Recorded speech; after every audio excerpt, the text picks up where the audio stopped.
수요일에 말씀드렸듯이 이스라엘을 향한 하나님의 뜻은 이스라엘이 하나님을 경험하는 거였습니다. 그리고 그 경험을 통해서 하나님을 더 많이 아는 것이었습니다. 그리고 그것을 위해서 가나안 땅을 또 심판하시기를 원하셨고요. 그곳에 하나님의 나라를 세우기를 원하셨습니다. 그것을 위해서 여호수아로 하여금 이스라엘을 이끌게 하셨고 또 가나안 민족과 전쟁을 하게 하셨죠. 그래서 이스라엘은 그동안은 힘을 합쳐서 모두 가나안 땅을 점령하는 데 애를 썼습니다. 하지만 그렇게 애를 쓰고 힘을 합쳐도 그럼에도 불구하고 아직도 점령하지 못한 곳이 많았습니다. 더 큰 문제는 뭐냐면 그렇게 많이 남았는데 여호수아가 너무 많이 나이가 들어버린 겁니다.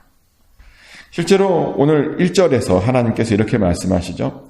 여호수아가 나이가 많아 늙음에 여호와께서 그에게 이르시되 너는 나이가 많아 늙었고 얻을 땅이 매우 많이 남아있도다 라고 말합니다. 점령할 땅이 많은데 여호수아가 나이가 많아져 버렸다는 겁니다. 굉장히 많은 지역이 남아있는데 나이가 많다 보니 이제는 방법을 바꾸시겠다는 겁니다.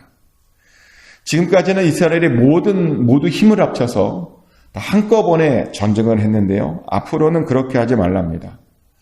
다 같이 올라가서 싸우지 말고 일단 땅부터 나눠주라고 하시죠. 그리고 각자 그 받은 땅을 각자가 점령하는 것으로 바꾸시겠답니다. 그러시더니 정말 땅부터 하나님께서 나누시죠. 근데 우리는 좀 생각해보면 이 부분에 좀 충격을 받는데요. 왜냐하면 우리 하나님께서 전능하시잖아요.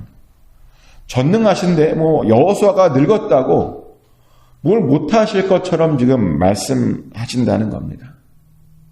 언뜻 생각해보면 전능하시니까 안 바꾸셔도 나이가 여호수아가 많아도 그냥 계속 밀어붙일 수 있는 건 아닙니까? 나이가 뭐가 중요해요? 하나님이 함께 계신다면서요. 그냥 다 같이 지금 하던 대로 아직 점령하는 것이 많으니까 다 같이 해도 될 것 같은데 하나님께서 당황스럽게도 방향을 바꾸셨다는 겁니다. 이해가 안 되죠. 얼핏 생각하면 이해가 안 되는 장면입니다. 근데 이유가 있겠죠. 이유는 뭐냐면 하나님은 강하시지만 사실 우리가 너무 연약하기 때문입니다. 오늘 본문에 바로 그것 때문에 그래요. 여호수아가 나이가 많아서 연약한 거죠. 너무 힘들다는 겁니다. 더 이상 모든 사람들을 이끌고 이 전쟁을 할 수가 없는 겁니다. 그래서 하나님께서 어쩔 수 없이 방법을 바꾸신 것이죠. 물론 어떤 이들은 이렇게 바뀌는 것도 하나님의 계획이었을 것이라고 말을 합니다. 처음부터 우리의 모든 연약함을 아시는 하나님께서 처음부터 계획을 짜실 때 중간에 바꾸는 것이 하나님의 계획이었을 것이라고 말을 합니다. 물론 그랬을 겁니다. 왜냐하면 우리 하나님께는 우연이 없잖아요. 그냥 일어나는 일은 없습니다. 모든 것들은 다 하나님께서 태초부터 계획하신 그 계획 안에 있는 것입니다. 하지만 우리가 하나님의 계획을 잘 알 수가 없죠. 그래서 우리 눈에는 하나님의 계획이 바뀌어진 것처럼 보입니다. 근데 왜 그렇게 하셨을까? 왜 하나님께서 우리에게 뭔가 바뀐 것처럼 보이게 하셨을까? 이유가 있겠죠? 이 이유를 가지고 묵상해 봤는데요. 가장 큰 이유는 하나님께서 우리에게 인생의 유연성을 알려주고 싶지 않았을까라는 그런 생각을 해봅니다. 살다 보면요. 유연함이 필요하더라고요. 계속 고집을 부리면 안 될 때가 있습니다. 어떤 때는요, 하나님의 뜻을 따라서 오히려 계획을 변경하고 생각을 바꾸어야 할 때가 있다는 것입니다. 그런데 그런 때가 오면 우리의 연약함을 인정하고 바꿔주라는 겁니다. 하나님도 바꿨으니까 우리도 바꾸라는 겁니다. 괜히 고집 부리지 말라는 것이죠. 실제로 어떤 사람들을 만나보면 너무 고집이 셉니다. 못 바꾸겠답니다. 자기의 길이 무조건 맞답니다. 바꾸는 것은 있을 수 없답니다. 이 길로만 가야 한답니다. 그런데요, 세상에 바꾸지 않고 가야 할 길은 예수 그리스도라는 길밖에 없음을 믿으시기 바랍니다. 그 말은 예수님 빼고는요, 사실은 다 바꿀 수 있는 것입니다. 아니, 하나님께서도 바꾸셨잖아요. 바꾸셨다니까요. 사실 하나님께서 바꾸신 게 여기만 있는 것이 아닙니다. 성경을 읽다 보면요, 굉장히 많은 부분에서 하나님께서 처음 생각을 바꾸시는 그런 장면들이 많이 있습니다. 예를 들어서 이스라엘을 세울 때 하나님께서 사울 왕조를 바꾸시고 다윗 왕조를 세우시죠. 사울 왕이요, 세워보니까 너무 연약한 거예요. 사실 사울 왕이 세워질 때 처음부터 연약하지 않았습니다. 사울 왕이요, 처음에 왕이 될 때 얼마나 성령 충만했는지 모릅니다. 전쟁에 나갔더니요, 하나님의 영에 크게 감동되어서 사람들에게 전쟁을 승리로 이끌었다라고 하는 기록이 나올 정도입니다. 강했습니다. 성령 충만했습니다. 근데 그랬던 그가 곧 연약함을 드러내죠. 사울 왕의 연약함은 뭐냐면 하나님 눈치를 봐야 되는데 사람들 눈치를 봤다는 겁니다. 한 번은 사울 왕이 또 블레셋과의 전쟁을 앞두고 있는데 블레셋이 어마어마하게 쳐들어왔습니다. 성경 표현에 의하면 병거가 3만이고 마병이 6천에 군사들이 해변에 모래 같았다라고 하는 그런 어마어마한 군대가 사울 왕에게 쳐들어왔습니다. 그러다 보니 두렵죠. 두려웠을 겁니다. 어마어마한 군대고 병거까지 있잖아요. 그래서 그들에게 예배가 필요했고요.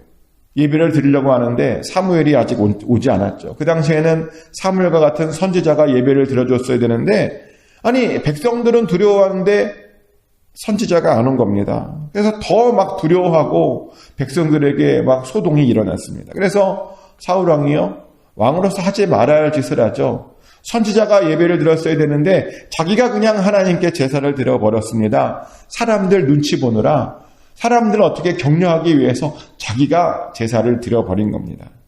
그 때문에 하나님의 계획이 변경되죠. 사무엘상 13장 13절부터 14절까지를 보면 이런 말씀이 있습니다. 사무엘이 사울에게 이르되 왕이 망령되이 행하였도다. 왕이 왕의 하나님 여호와께서 왕에게 내리신 명령을 지키지 아니하였도다. 그리하였더라면 여호와께서 이스라엘 위에 왕의 나라를 영원히 세우셨을 것이거늘 지금은 왕의 나라가 길지 못할 것이라 여호와께서 왕에게 명령하신 바를 왕이 지키지 아니하였으므로 여호와께서 그의 마음에 맞는 사람을 구하여 여호와께서 그를 그의 백성의 지도자로 삼으셨느니라 하고. 사울 왕이요, 만약 하나님의 말씀을 계속 지켰더라면 사울의 왕의 나라가 영원했을 것이다 라고 말을 합니다. 하지만 그 왕이 하나님의 말씀을 지키지 않았죠. 그래서 사울 왕 대신에 다른 사람을 백성의 지도자로 세우셨다라고 이야기합니다. 이렇게 하나님께서는요, 사울 왕의 연약함 때문에 이스라엘을 이끌 그 사람을 또 한 번 변경하셨습니다. 변경하셨다는 겁니다. 그래서 우리들도 하나님의 뜻을 따라서 사실은 변경해야 할 때가 있다는 겁니다. 그래서 질문 드립니다. 여러분들은 요즘 어떤 변화를 원하십니까? 여러분 주변에 무엇을 바꾸셔야 될 것 같습니까? 하나님의 계획인 걸 알아요. 하지만 바뀌어야 할 것은 바뀌어야 한다는 겁니다. 저는 요즘요, 목사인지라 어떻게 하면 교회를 바꿀까라는 그런 고민을 항상 많이 합니다. 특별히 어떤 걸 고민하냐면, 이제는 좀 전도 방법을 바꿔야 할 때가 되지 않았나라는 그런 생각을 합니다. 지난 2000년 동안에 교회의 전도 방법은 뭐였냐면요, 모든 족속으로 제자를 삼고 아버지와 아들과 아들 성령의 이름으로 세례를 주고 가르쳐 지키게 하는 것, 그것이 오늘 지난 2000년 동안에 우리 교회가 사용한 전도 방법이었습니다. 교회는 언제나 이 방법을 따르려고 애썼고요. 그래서 정말 많은 이들이 복음을 들고 모든 족속으로 제자를 삼기 위해서 땅 끝까지 갔고요. 가서 열심히 제자를 삼고 그리고 아버지와 아들과 성령 이름으로 세례를 주고 가르쳐 지키게 했습니다. 그 결과 우리에게까지도 복음이 전달되었고 이방인인 우리가 이렇게 지금은 예수님을 믿는 자들이 될 수 있었죠. 근데 제 개인적인 생각인데 요즘은 좀 변화가 필요한 것은 아닌가. 변화해야 될 때가 아닌가라는 생각이 됩니다. 왜냐하면 기술이 좋아졌거든요. 요즘은 굳이 가지 않아도 미디어가 땅끝까지 가주더라고요.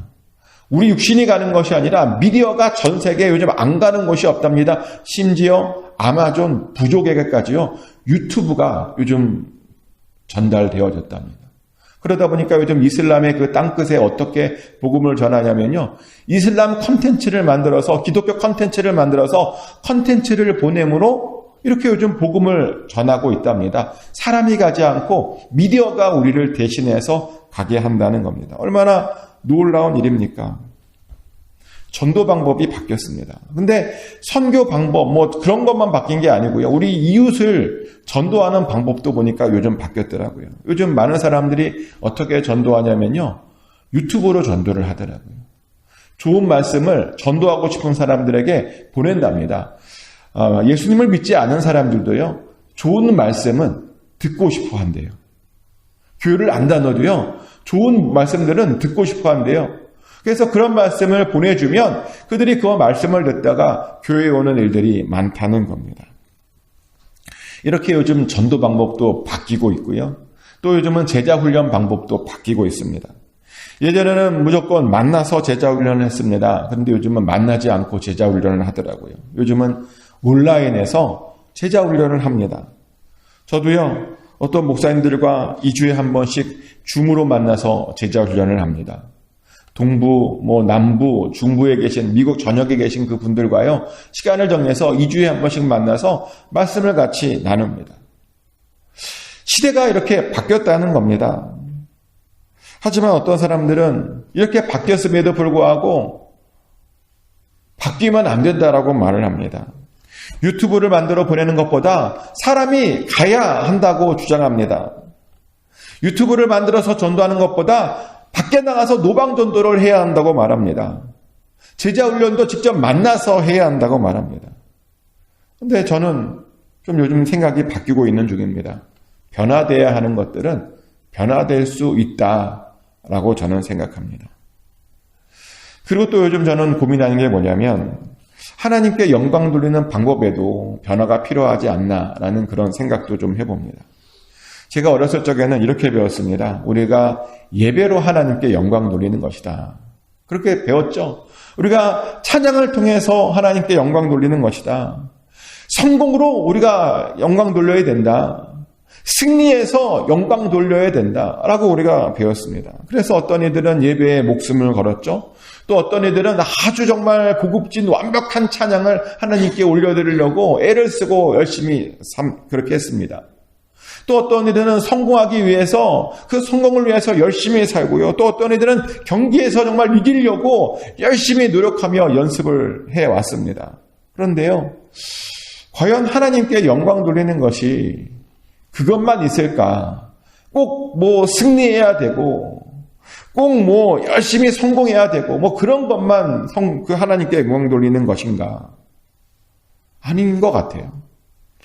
누군가 도와주려다가 예배를 드리지 못해도 저는 그것이 하나님께 영광이 될 수 있다고 생각합니다. 조금 화음이 안 맞아도, 조금 부족해도 하나님을 사랑하는 마음으로 찬양하면 그것이 하나님께 영광이 될 수 있다고 생각합니다. 또 실패해도요, 어려운 고난을 당해도 하나님 앞에서 그냥 그 자체 살아있는 것만으로도 하나님께 영광이 될 수 있다고 생각합니다. 어떤 경기에 져도요, 연습한 그것만으로 하나님께 영광이 될 수 있다고 생각합니다. 그뿐입니까? 우리가 주방 일을 하고 빨래를 하는 것을 통해서도요, 저는 얼마든지 우리가 하나님께 영광을 누릴 수 있다고 생각합니다. 우리가 세상에 나가서 직장 일을 하며 사업장을 경영하는 것도요, 그것 자체가 영광이 될 수 있다고 생각합니다. 또 친구들을 만나고 이야기하는 것도요, 사실은 하나님께 영광이 될 수 있다고 생각합니다. 그것이 가능하냐고요? 가능합니다. 우리가 집안일을 하면서, 빨래를 하면서 가족을 사랑하는 마음으로 하면 하나님께서 얼마나 기뻐하시겠습니까? 사랑하는 마음으로 섬기고 있잖아요. 또 우리가 직장이나 사업장에서 이웃을 사랑하는 마음으로, 내 동료를 사랑하는 마음으로 일을 한다면 또 하나님께서 얼마나 기뻐하시겠습니까? 우리가 친구들을 만나며 그 친구들을 진심으로 사랑한다면 그것 자체가 하나님께 크게 영광이 될 수 있다는 겁니다. 우리가 하는 일에 주님의 사랑이 있으면, 주님의 뜻과 계획이 있으면요, 그 자체가 영광이 된다는 겁니다. 하지만 많은 이들이 이것을 잘 알지 못합니다. 자꾸만 예전에 했던 방법으로 그렇게만 영광을 돌리려고 합니다. 하나님께서 그것만 과연 영광을 허락하셨는가, 그런 고민을 안 해보고 그냥 예전에 알고 있는 것대로 변화되지 못하고 거기에 집착해서 그런 방법으로만 영광을 돌리려고 합니다. 그러다 보니 뭐냐면 우리가 지금 살아있다라고 하는 것이 얼마나 소중한지를 잘 알지 못합니다. 우리가 매일매일 살고 있는 이 일상이 얼마나 중요한지를 잘 알지 못합니다. 근데요, 삶 자체가 소중한 겁니다. 살아있음이 바로 영광입니다. 하나님께서 우리가 원하시는 것은 그냥 살아있음으로, 호흡함으로, 사람들을 만나는 것을 통해서도요, 얼마든지 하나님께서 영광 받으신다는 겁니다. 이렇게 우리 주변에 생각해 보면요, 바꿀 것들이 많습니다. 잘못된 것들이 있다면, 우리의 연약함이 보인다면 이제는 좀 바꿔야 됩니다. 그래서 다시 질문 드립니다. 여러분 삶 가운데 바꿔야 될 것이 무엇이 있습니까? 하나님도 바꾸셨습니다. 바꾸셔도 괜찮습니다. 축복하는 것은 잘 바꾸셔서 변화되시길 축복합니다. 그래서 여러분의 삶 가운데 하나님의 뜻이 이루어짐으로 영광 받으시길 축복합니다. 이제 말씀을 정리합니다. 오늘 우리는 성경 속에서요, 하나님께서 가나안 땅을 정복하는 그 과정 가운데 갑자기 그 과정, 그 방법을 바꾸신 장면을 보았습니다. 여호수아가 연약해서 이제 좀 전혀 다른 방법을 사용하시겠다는 겁니다. 하나님께서 그렇게 바꾸셨습니다. 근데 우리의 삶도 바뀌어져야 합니다. 우리 주변에 하나님께 영광을 돌리는 방법은 굉장히 많습니다. 한 가지만 있는 것이 아닙니다. 우리는 다양한 방법으로 하나님의 뜻을 이룰 수 있고 다양한 방법으로 하나님께 영광 돌릴 수 있습니다. 축복하는 것은 여러분이 원하는 그 방법, 하나님께 영광 돌릴 수 있는 그 방법을 찾으심으로 영광 돌리시길 바랍니다. 그리고 우리가 살아있음이 사실은 하나님께 영광이 될 수 있음을 꼭 기억하셔서 평생 하나님의 영광만 돌리며 사시기를 예수 그리스도 이름으로 축복합니다. 하나님 크신 사랑